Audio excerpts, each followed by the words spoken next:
Hey, it's good to see you guys. I thought, when speaking to the team, we talked about this past week. It was really the best week of practice that we've had. Really the best week of practice since I've been at Baylor, in terms of just the effort and the finish and the energy and having it be real energy and not something that's forced upon or, we're doing it just because there's an expectation. I thought all of it was real. And, some of the film from a Tuesday and a Wednesday practice, you'd look at it and there's guys that are covering 20, 30 yards of ground, long stride to a short stride and thudding up ball carriers, and there's receivers that are running across the field working to cut off a safety, and just way phenomenal effort and way impressive. And I thought, all of that kind of gets you in a position to play at your best on Saturday. None of that really is going to just guarantee that you're playing well, but I think it puts you in a great spot to do that. And so I thought the guys were able to put those two things together, and the week and then the mindset to start fast. I think we've had games before where we're fighting uphill to do that for whatever reason. And so way impressed with that. And I just think, that's kind of the glimpse of who we can be. And we're still just, scratching and clawing and fighting to be that, and still have belief that we can be that. And, it's elusive, though, because you guys are all with us in the second half. And so, I think the ability to finish and just all of it, I think, is, this season's like everything is being, it's all about defining things and kind of have, it's difficult to have patience when you count the wins and the losses, but I think it's way important to have patience and, to teach, And so the ability for us to learn a really hard lesson and then win is a successful thing, because we've learned some hard lessons and have taken losses, and this is the first time that we can do it and say that we've won. And so, I'm proud of the guys, a whole lot to work on and get better at, and we will do that. Take any questions you guys got.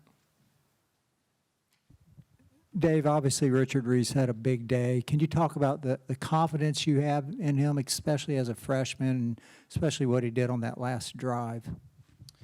Yeah, so appreciate that. So he played physical. I thought he played with an edge. I thought he was violent.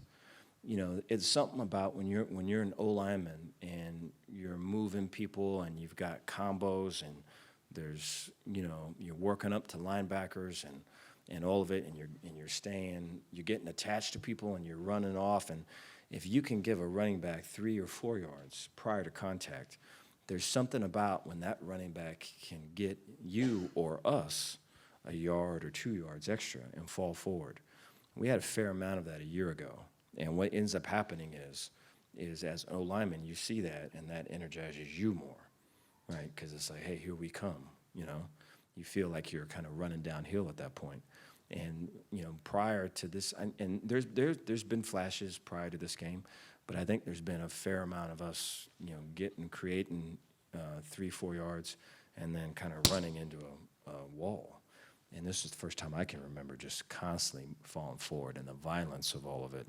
And so that fed into the O-lineman. And once you have that, you've got yourself a running game. And so our task is to, continue that. Dave, a little bit more about that final drive. What does it say about your team after giving up 20 straight points to come down when both teams know you're going to run the ball and to run it right down their throat? I mean, that was a real butt-slapping drive, Dave. Yeah, it was good to see. It was good to see. I thought, I wish there's probably more of that earlier. They didn't take that. It didn't take all of those points to be scored prior to that to happen. And I think, however you call that killer instinct or whatever that is, we're aiming to work to get it. And the best teams have that. And so I think for us it's something that we have to teach. And I have to teach it better, and we have to execute it. And to make it where we want to make it with the rest of the schedule as it lays out, we're going to need it, And so to be able to close out the game when it's needed is good to see. But we all would like to not be in that situation again. Dave, how concerned are you with Blake's ball security right now? Second straight game with a fumble, a couple of interceptions. Where are you with that? Appreciate that. Yeah, I think there's, there's improvement he can have with his ball security for sure, but then I think there's also decision-making improvement, and I think both of those are kind of combining for the turnovers that we're seeing. I think a week ago, out of the pocket, right, I'm no longer a thrower, I'm a runner. He's got to secure the football. I think this one, right, trying to decide, am I still a thrower? Am I going to turn into a runner? Right, those decisions being quicker, and there's a pause and a hold and a wait, and then the ball comes out. And so I think those are two separate things, and I think we're going to work to improve both of those. And then I think as far as some of like the picks, I mean, I think there's times where in his past where either we're pushing late in the fourth quarter to try to get back into a thing, or a ball is thrown to a guy and he has it and it bounces off him to another guy. So not letting that cloud things and really focusing, taking the emotion out of it and focusing on, hey, here's what we're doing, here's how we can improve on it. I think that's the approach that we're going to take. And I know of everybody, it hits Blake the hardest, and I know that he's going to work really hard to improve on it. Dave, you brought it up. What was different in that third quarter, especially on the offensive side, and how did you guys adjust to be able to get that critical last drive and extend the lead? Yeah, I think it was just finish. I think at one point, if you're to go from the 20 to the 20 or whatever it was, it's a five yards of play, 6 yards of play, whatever it is. And I think the time was coming off the clock, and I think they were. You could sense that Kansas was tired, and they were kind of pushing against it, and having to get subs in, and you could feel just the wilting, or the initial part of that, which is all good. That's all the stuff you want. You just want to be able to finish the drive, and I think it comes back to focus and mindset, and those are things that we had to start. Those are things that we lost to finish, and I take that upon myself. So I have to do a better job of that, and we will. Dave, on the shape and sneak that you were trying to almost put it away right there, it seemed like there was I don't know if it was a good spot, bad spot, they didn't count it, but did you think about getting a replay there? We did. Yeah, Was it too late to do anything about it, or? They replayed it and said that it was confirmed. Yeah.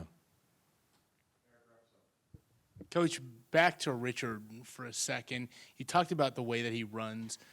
Do you remember any other times in your career where a guy goes from taking fourth quarter, what we would call garbage time snaps in game one, to game, 7 or 8, and he's going for over 200 total yards and 2 touchdowns?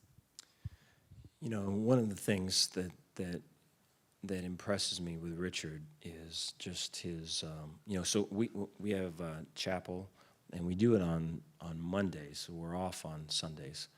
And so he's a musician, and so he's up there in the front, and Coach Wetzel will generally have his guitar, and he'll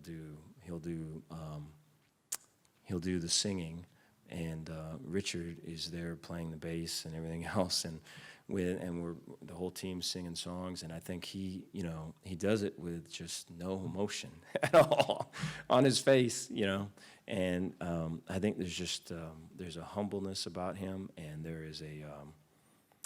is just a matter of factness. I don't know the right words to say about him, and I think when you put both of those things together, then you can see the journey that he's had from where he started to where he is now. And I think if he can keep that humbleness about him, which I'm sure he will, and he can continue to have a learner's mindset and really apply it, sky's the limit for him. We're way excited he's on our side. All right, thank you guys.